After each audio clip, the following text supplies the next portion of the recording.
I've got, my name's Sue Ellam, and I've got the great pleasure of just, sorry, my name's Sue Ellam, and I'm the founder of Soulfully Connecting, and I have the great pleasure of interviewing Giora Carmi today. He's an art therapist from New York, and he's one of my authors on the website. So, hello, Giora, how are you doing today? Hello, very glad to be connecting through, I don't know what. I know, it's amazing, isn't it, the internet and things. Yeah, Giora is the founder of Intuitive Flow, and he uses it for healing, both physical and emotional healing. So anyway, it's over to you, Giora. Who are you? Who is Giora Carmi? Well, basically, you know, when I saw this question, I knew that, as I told you, these are the things that I think about anyway. Yeah. And lately I saw that the one I thought Giora Carmi was never existed.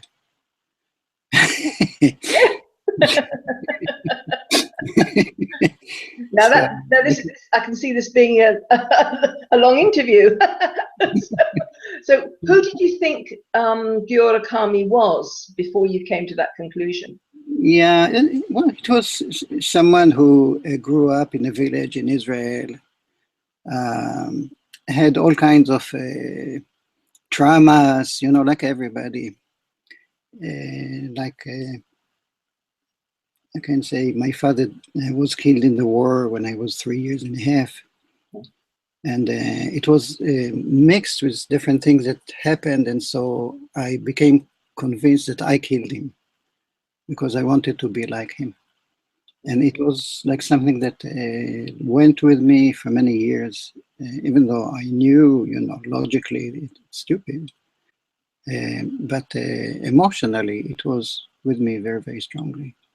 But so I can say I got enmeshed in the problems of human being with all the emotional stuff and struggling to fight it, to understand it, to be free of it, and all kinds of things. While at the same time, there was another, like I lived on two planes. So the other plane was, I started to have experiences that I couldn't explain, that kind of showed me that the whole world that I'm in is not what I thought it was. So it's a different kind of vibrations, and I understood that everything is perfect just the way it is. There's nothing to change. I understood that things don't really exist, but they come into being all the time. I saw that, and stuff like that. So I lived on two parallel existences. Okay. And talented that develop were, you know, talent for art, visual art, also music. Writing appeared later, but also I'm very easy with that.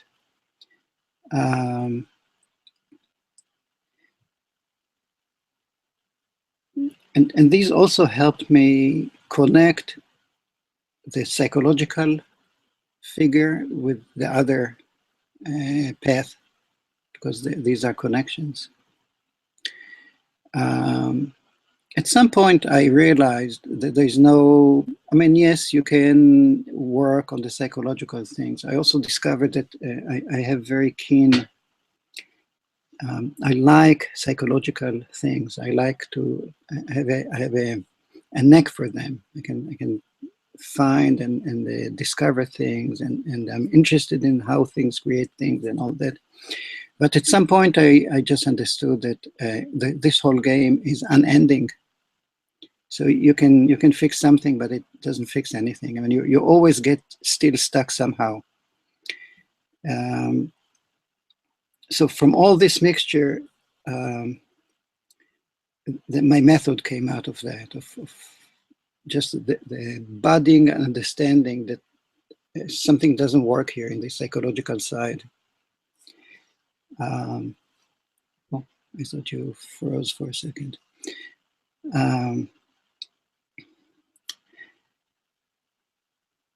Don't worry. This is just.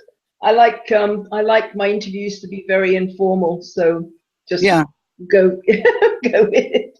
yeah, go on tangents. Okay. Yes, I think we're in Mercury retrograde. So, I still gather because there's a lot to gather. You know, this figure, I even if it understand. doesn't exist, it was pretty complicated. So, um, in terms of what I did with my life, I started as a graphic designer before the internet was.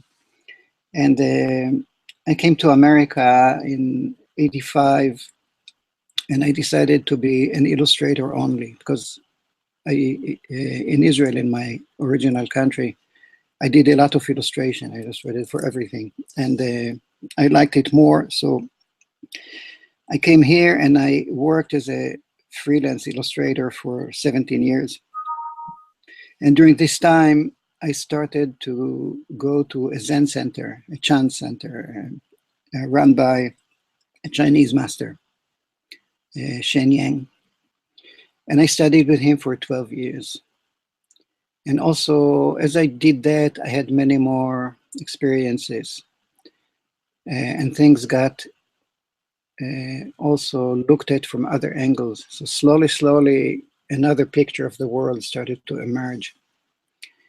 And then after 12 years, I decided to leave. There were things I didn't like there. Started to see the way it happened. It was time for me to be alone and to start using what I learned.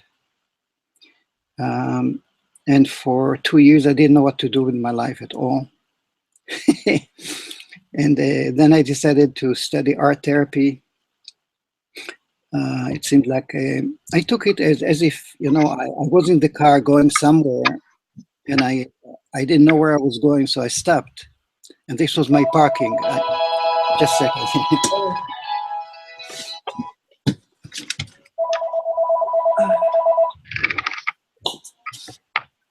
That's okay. So going to study art therapy was like parking in a place that I thought it would be okay to be there. Yeah. At least I'll use my time to do something. And as I went in there, different funny things started to happen. Like suddenly I discovered that I knew psychoanalysis without learning it. Yeah. It was very easy for me as if I already knew it. And then I also started to see that the way people explain why people heal, why people change was not right. It wasn't true. And there were other things that were working and people didn't know it. And psychoanalysis is altogether not such a good thing to use for change. Yeah. A good thing to use for knowledge. It's wonderful. I agree. I agree with that completely. Yeah, it's a Shows fantastic you the way forward, doesn't it? What? It shows you the way forward. It's where you have been. Do you think that is psychoanalysis? No, the main problem with that is it belongs to the thinking mind. Ah, yes, yeah. You analyze all the time, and you connect it to different disturbances, the way they work, and is it this or isn't that? And when you sit with a person and you start to figure out what disturbance does he have, you lose him. He's already went, Yeah, I'm with you. Yeah, I'm with you. Yeah. You are left in your thinking, and so something didn't work here. And also, people, I saw several people who came to me later when I was already a therapist, but somehow I knew it.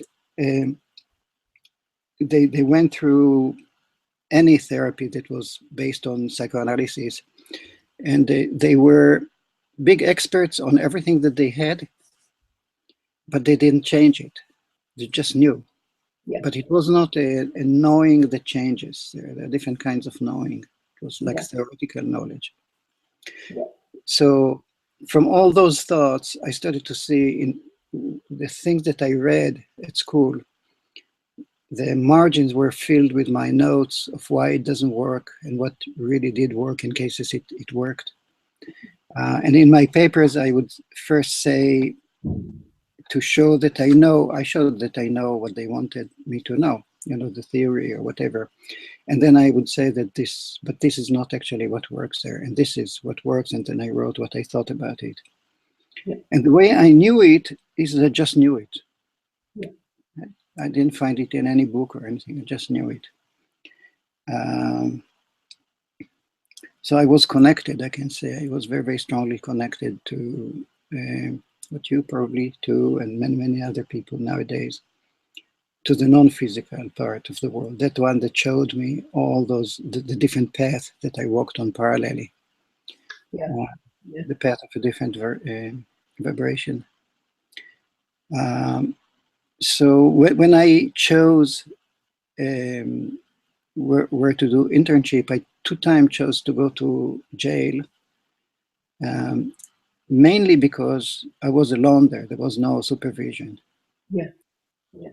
And this enabled me to do anything I wanted. And I tried what I thought my thoughts, and it worked wonderfully. And I remember the inmates said there was another person from my class who worked there in other days.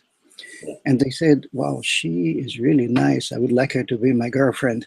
But this guy, he knows what he's doing. Yeah. You can kind of understand the motivation, isn't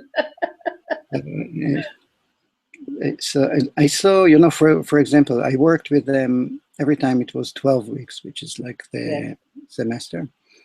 And after that, I would ask them, because I had to leave, and I would ask them if they wanted to take the art home when they finish with jail. And in one of the groups, all of them said yes. Yeah. I asked them separately, not together, so there was no peer pressure. And this really moved me. I was very, very happy because they really saw the meaningfulness of what they did. Yeah. And what I told them, basically, I have no idea they were there for drug-related things. And I told them, I have no idea what's right and what's wrong and why people do what they do.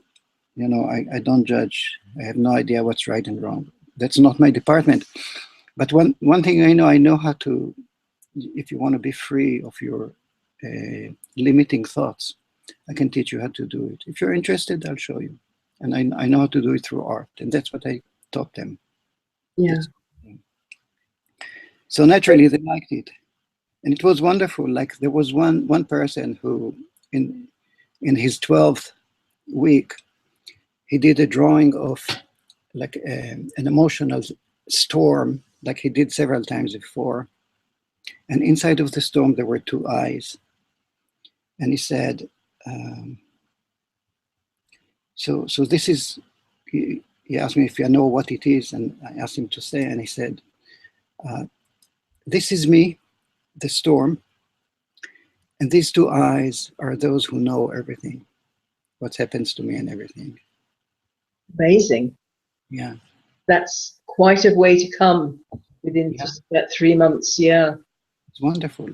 So, and I love them so very much, all of them, And so after that, I started to work. I had to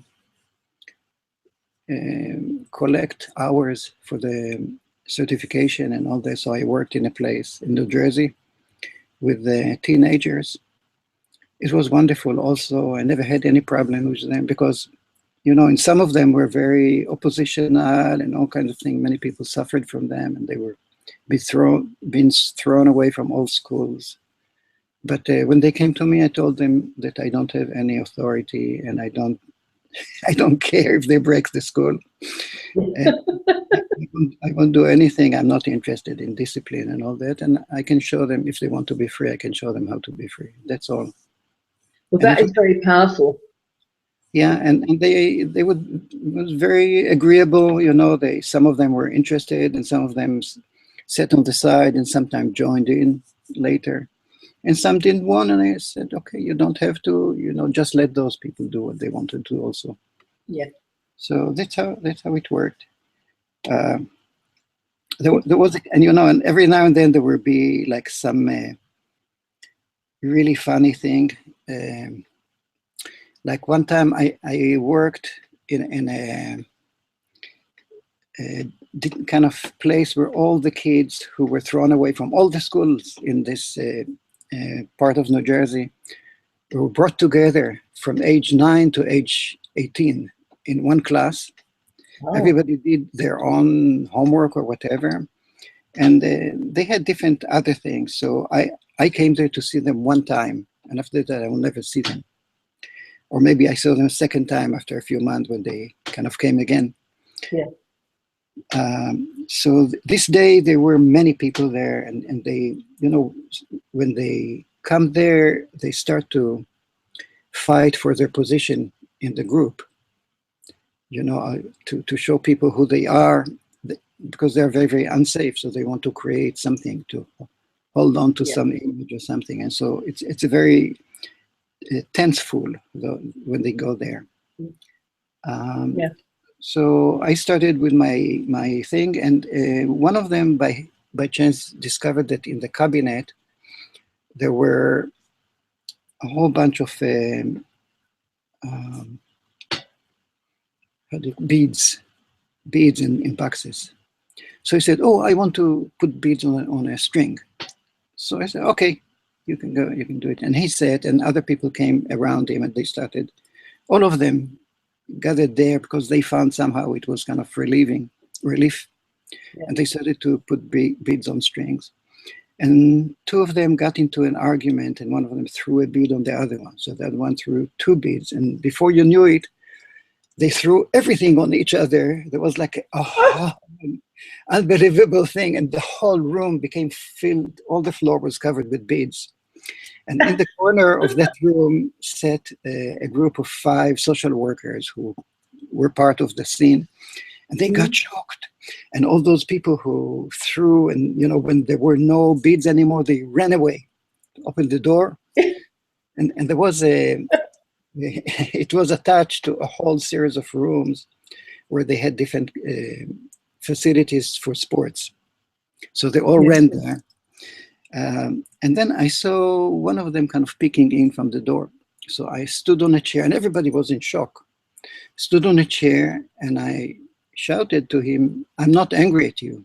So he shouted to them, "Hey," he says, "he's not angry." And I said, "Yes, and it was wonderful, and I'm going to go and start to collect the beads. If anybody wants to help me, it would be very nice." All of them came, and the social workers got up again, and like in 10 minutes, there was no bead on the floor, and everything ended wonderfully. So, do you know, it's when I think people get really threatened when people try to take their power away, and that's what it's about, isn't it? It's when you're trying to dominate people, it's just taking their power away, but by giving them the power of choice, actually, people often make these people good decisions. You see, most children are good children. So what does it mean that they are good children? That they continuously do what they are told to do. And most of the that's time, oppressed, though, isn't it? It's not what they really want to do. So these guys fight against it, and they're in a better position, I think. Yeah. They hate the imposition. They don't want to bend under that. And they but there are, in other ways, they are less capable of, it's uncontrolled in both cases. They look for some way to feel good about themselves. So do you find that sometimes with children that were always very good when they were young children, by the time they get to teenage or early 20s, they start to break out, start to take, because they haven't had enough freedom. They've always had to be within the constraints of the family and the family rules and things, which, I mean, we have to have rules and discipline, but I think there's sometimes it's kind of overemphasized, and then by the time they get to an age when they can actually do damage, then they start to break out. I think so too. I think you're right. Mm. Yeah, it's very sad to, you know, I don't like all the schools. Yeah. There's this school that I heard of a few years back now. It is somewhere. It's somewhere in England. I think it's Surrey. I honestly can't remember. But this school, they the children who get into it, they can choose what lessons they want to learn, but they can also choose if they want to attend lessons. They can sit and read a book for the whole of the time they're there. They're not forced to study, and That's it sounds like a recipe for disaster. But they found that after the ones that thought, oh great, I don't have to do any of this. After a kind of few days or so, they got bored. They thought, well, I've chosen this subject, so this is what I'm interested in. So let me go and they didn't have any failures yeah, because they they chose. They had their own. They monitored themselves, and they weren't breaking any rules if they didn't attend class. So what's the point? They may as well attend. that, this is beautiful, and that's a good school. Yeah, Yeah, that's what yeah, I think about school too. I mean, people, you know, we should trust even little kids to know what they want to do, and if they really are true to themselves, and this is the way to repair everything, yeah, to become true to yourself, to find out where you forgot yourself, where you let yourself go in some way instead, you know, and followed something else yeah. out of fear or whatever. And but when you find yourself, you're okay. That's mental health immediately, Yes. and that's good. And so they're happy. And if you do what you like to do, then you become good at it very easily. Yeah. So I don't know if I watch quite a few TED Talks. I find them really interesting. yeah, And there was one a few years ago now, and it was a young boy. I think he was about 12 at that time, but he was really interested, and I believe it was surfing. And so he went to what he called hack school, and he learned all he could about surfing, but not just how to surf, but how to make surfboards. He went to find out so he could actually make the surfboards and also could make the clothing that he needed. So by the time he finished school, he could mm, actually run his own place with making the equipment, making the clothing, and how knowing how to surf, how to teach others. So yeah, his passion, he was fully rounded, so he could do everything. yeah. You That's know, what. Yeah, exactly. Yeah, it's a good way, I think, and I think it's an important way now forward. So, do you find that you?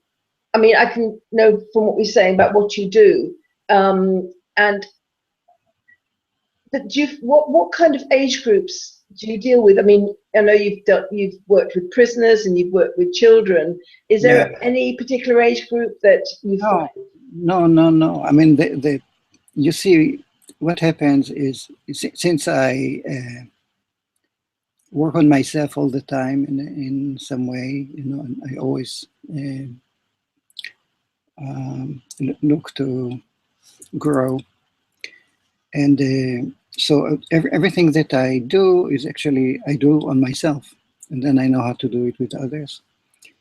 Um, this thing comes to people at different ages. It's not always the same. Okay. And the people who come to me, because I don't have a mixture of wishes, you know, I've kind of found myself in some way, the one that doesn't exist. And You're on good terms with them. so, more or less, what interests me is also what interests the people who come to me. Okay. Automatically, people who come are, even if they don't know it, they come for a specific problem, but we are also connected in other ways, you know, through the non-physical, and they feel that this is a place for them. So they come for that reason, even if they don't know. And what I show them is that actually psychological recovery or healing is the same as spiritual growth. It's the same thing exactly, because what stands between what we know and who we are is all the things that we know wrongly and that are working automatically in the subconscious. Yeah. That's a big machine that kind of obscures everything. Yeah. So most people don't even know who they are. They just know this is problem and this is problem, and I wish to change this into that, and they always think that this is better than that and that is better than this. But all this hullabaloo is just a filter, and you can fix the filter, but why not just take it aside and go straight to where you want to go? Yeah. Okay. You don't have to take care of it. It will take care of itself when Yeah. you find who you are. Yeah. So Yeah, because it's you know, I can see what you do, and also I find it interesting because when you're really on a spiritual path, I mean, I can ask you why you do what you do, but really, when you're on a certain path, you don't really have the choice, do you? I mean, exactly. you do have the choice, but it's just such a natural road. I think I never have a choice. No. You only start to have something that looks like choice when you learn how to move between vibrations. Yeah. So between the vibration that in which you are enmeshed in all the psychological filter, Yeah. Or how to come out of it and to be in a different vibration altogether. When you know how to do that, then you have the choice to go there. And this actually solves everything. Yeah. All the psychological problems and all the physical problems also. Because I find it's when you're doing what you're meant to be doing or what you're here for, it's like this is the only thing that actually makes you feel good. You don't want to do anything else. Yes. The desire to do anything else goes. Yeah. So experientially, you think you want to do this, you leave it. It doesn't feel good, and so you're left.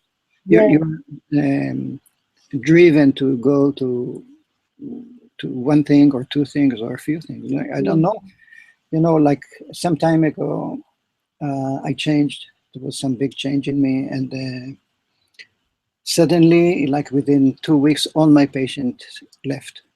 Okay. Yeah. Like that. Nobody is here, and all of them had a good reason. One of them went to another country, another married and moved away, and everybody had. It was all normal. Yeah. They didn't fight or say, "Oh, they liked what they did here very, very much." Yeah. I liked them too, so it was wonderful. But suddenly disappeared. Gone.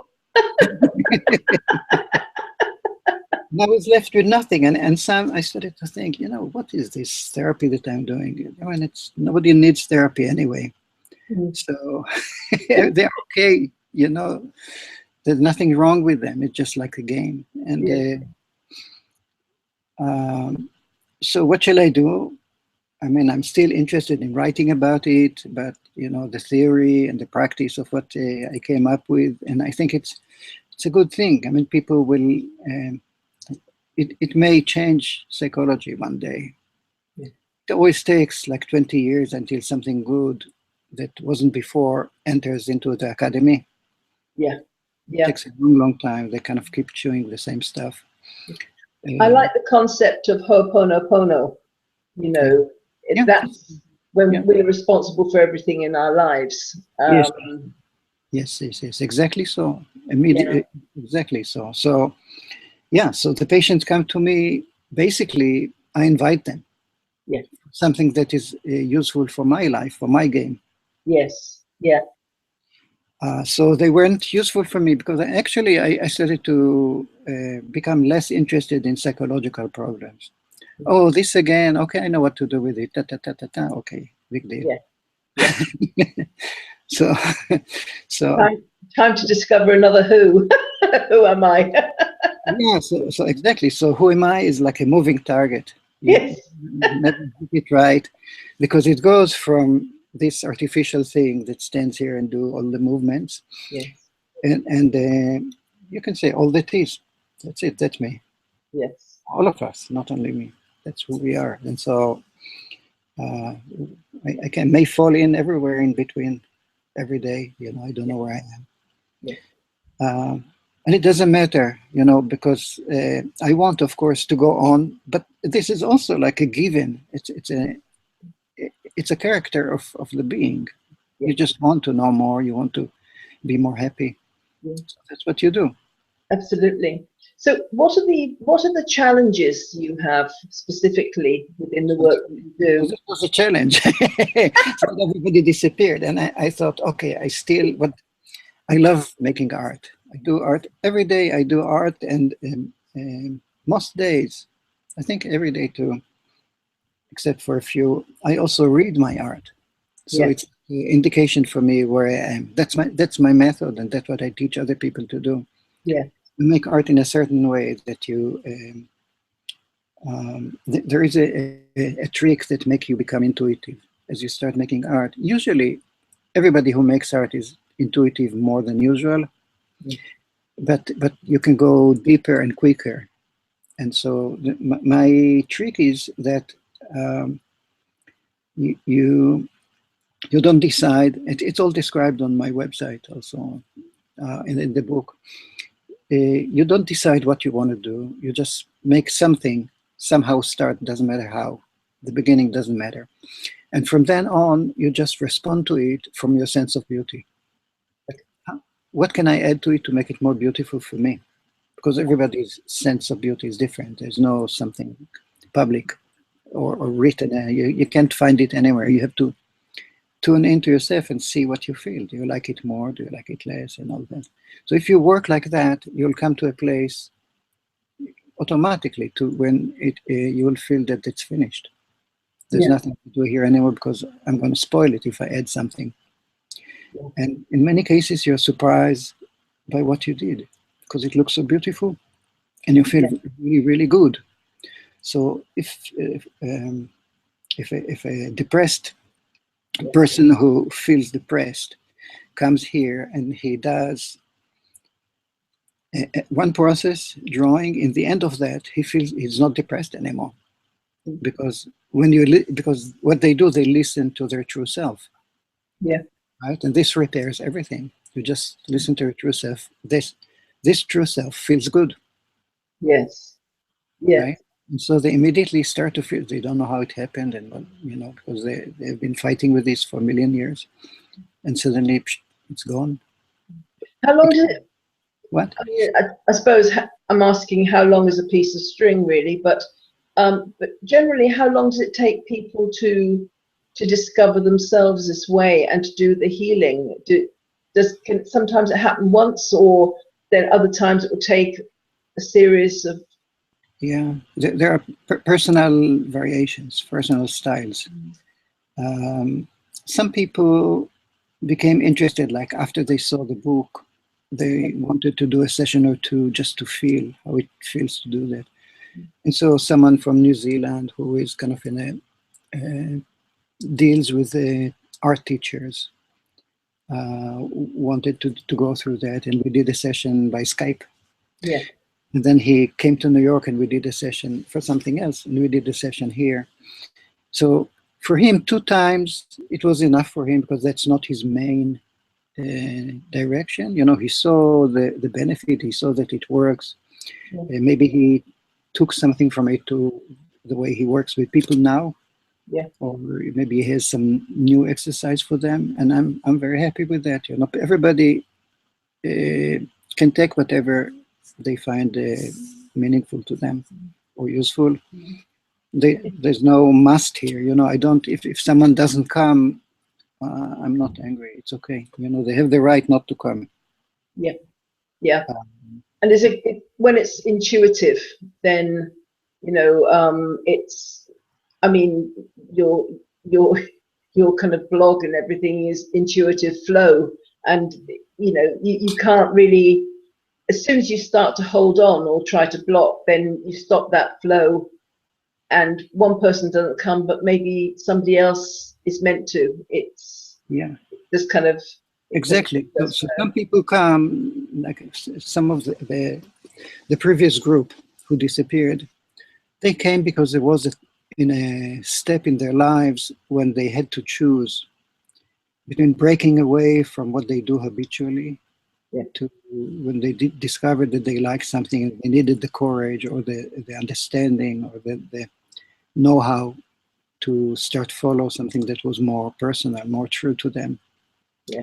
So these were so once these people, once they sit in the boat and start to row, they go.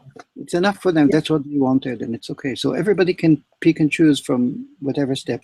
Now, what will come now, I don't know, but you already have the spring, the birds, the first birds in the spring started to come. So I don't know where it's going to go because they only told me that they will come soon. Yes. Well, I hope spring comes soon. It's been freezing here. So I'm very happy. And I see, I worried a little bit, very like maybe 2 minutes. And then I thought, it's good. It means that I'm changing. And what will come next? I'm excited to see what will be. Yes. For some time, I thought, okay, if there's no work in therapy, I'll do art. I'll sell art. I can do that. I'll do books. I have many ideas for children's books. I did, my work. Yes. I did some 40 children's books and so on. Yeah. So Circle of Friends I actually got. It's a charming little book. oh, A Circle of Friends. Yeah, that's my last one. Yes, it's a charming book. And so I got it to have a look at it. It's lovely. Yeah.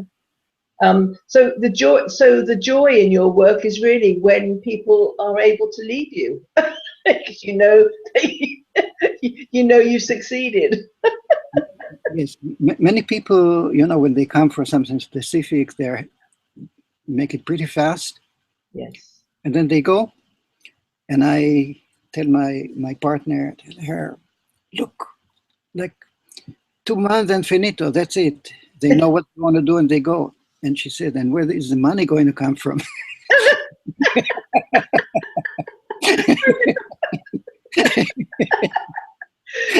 Don't you find that when you're doing what you're meant to be doing, the money does come when you need it? This is a different story because I know that there is a level of having that I grew up with, and Yes. it's part of my automat. Yes. My computer, and this level is always achieved. I don't have to worry about it. It's always there. If I want to change it, it's something else. Yeah. Yeah. It's so I usually had a kind of a pretty stringent level, and I hope to play with it a little bit and see if it will change. I think people tend to want to accumulate, don't they? I remember, I've read so many different books about things, but there was a story that somebody said that when I think a story in the Bible, when they went off into the desert for 40 days and 40 nights, then they trusted that they'd get manna from heaven and they'd be looked after. They said in the modern world, people would accumulate everything they needed for 40 days and 40 nights and take it with them. Yeah. It's this kind of belief that you've got to be prepared, you've got to stockpile. There's this lack of trust that it will come when you need it. Yes, exactly. But it takes some learning or developing to come to the point when you trust it and you don't care. And it can be quite scary while you're learning that. Yeah, because you can feel the fear bubbling up. But it's such a relief when you know that you actually are taken care of, and it's like going back to childhood. Well, and I know there's many people who don't have good childhoods, so I can only talk about the children that we used to things just arriving, their dinner arrived on the table, and I know there's many children that don't have that security, but it's like going back to a secure childhood when you come to realize that everything just comes. You start to understand how things work. Yeah. They, the world always matches your vibrations. Yeah. Yeah. Your world. So Yes. and everyone has his own world. So you don't, you know what, if it has worked in a certain way all the time, it means it will continue unless you change it. Yes. Yes. Absolutely. So you become comfortable in what you have, and take care of what's important. Yes. And I also think that it changes, you know, when your general vibration change, it changes Yeah. also. It makes it more easy to do what you do. Yes. Yeah. So, Like life becomes much simpler, and there's such a sense of freedom yes. about it as well. You know, and every day can be different. Even if you're in the same place, it can be different. Yeah, every minute. Yes. Yeah. Yes. Giora, it's been lovely talking to you. I suspect for some reason this interview, we often switch pictures, but I think it's all been all your picture throughout the interview. So would you you can find Giora on the Soulfully Connecting website, which is www.soulfully-connecting.com. He's one of our very valued authors, and you can track his story and his wonderful pictures. I thoroughly enjoy kind of putting your posts on, because I'm always having to do all the colours and all these Oh, different pictures. It's interesting. So I'm keeping up with your story as well. So you'll find that on the website. But if you want to contact Giora or look at his website specifically, would you like to give people details, please, Giora? So oh, details. what's your website? My website is psychotherapy through art in Yeah. one word Yes. .com. Yeah. There's a lot of stuff there, including some articles that I wrote, and a lot of information. It's kind of unfinished, but there's a lot of stuff finished. I left it some time ago. I almost don't do anything with it because I made it on a PC computer, and now I have a Mac. So I still have under the Mac, there is the PC. So only if I need to do something with the website, I open the PC, and I have to wait like 2 hours for all the updates, or maybe sometimes a day. So I don't do it much, and I even thought of canceling it or leaving it like like a satellite that lost connection. But I Well, feel you that can. people need to go there and find interest in it. And I read also it looks interesting, so maybe I'll take care of it. I don't know. Okay. It's Well, if Giora's website does float off into the stratosphere, then you can always find him on Soulfully Connecting. and there I think the more interesting part is I have a blog Yes. called intuitiveflow.org. Yeah. This blog started, I think, about 4 years ago, and I started it to show the world how I heal myself from peripheral neuropathy. Whoever has peripheral neuropathy or any other terrible thing, you can see from number 1 to entry number 58, it's a process that I did. It doesn't show everything in the process, but you can get a lot of knowledge and a feel, more than knowledge, a feel of how I do it. And there are links or connections to where you can add more knowledge to it, to yourself if you want, on my website. And there is a book now. The book is complete in its way. It shows how to do everything, including many examples. Okay. It's called Opening Intuitive Flow Through Artwork. Okay. So I think the blog is more interesting. After 58, I saw that I touched everything that could affect my having this disease. And I left it because even though I knew that I will have to continue to work, but it would be repetitions. You have to do that. I didn't want to do all the repetitions publicly. But I fell in love with doing a blog. So I continued, and what I did, there is when I read an artwork, I read it in such a way that it becomes a poem. And I like it this way because poem is not a finite thing. It has its own openness. It's more like a step, half a step into the air, and you complete the rest with your own imagination.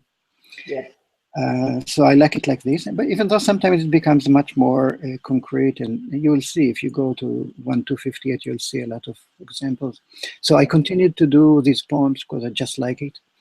And then I started to write other ways, and use other ways of writing on the art. There are many ways to read. I just chose the simpler or the one that I can teach to show people what I do, but I use many other ways. Most of it is intuitive. Like I see the line, and the line tells me a story. I know what vibration comes with the line, like what it belongs to. Oh, this is like I was walking in the paths, and this is the fence, and this is the bird that stood there. That's that line. It's interesting you say that, because it makes me think of graphology, because I trained as a graphologist, and the handwriting analysis. And there's so much in the stroke, Yes. whether it's sharp or it's blurry, the pressure of it, the width, the quality of it. And so and you can tell so much from, there's many other components, but you can tell an awful lot from the stroke itself. So Yes. similar, and it goes back to characteristics, things like that. So the lines or the little effects gives you the many kinds of energies that go into. Yes. They are the details of the story, but the composition is the underlying assumptions. Yes. How this person understands the world, who wins, who pushes, what fights what works, what doesn't work. This you see in the composition. That's very on par with the writing. It's that's interesting. I hadn't actually linked up the two, but it's very much on the par what you look at as a writing analyst, handwriting analyst. It's been fascinating talking to you. I've learned so much. Thank you. I learned that in 10 minutes I can fix the internet. In that case, I'll employ you for doing that. Giora, it's been a delight talking to you. So we'll sign off for now. It's been, I said, a real pleasure talking to you.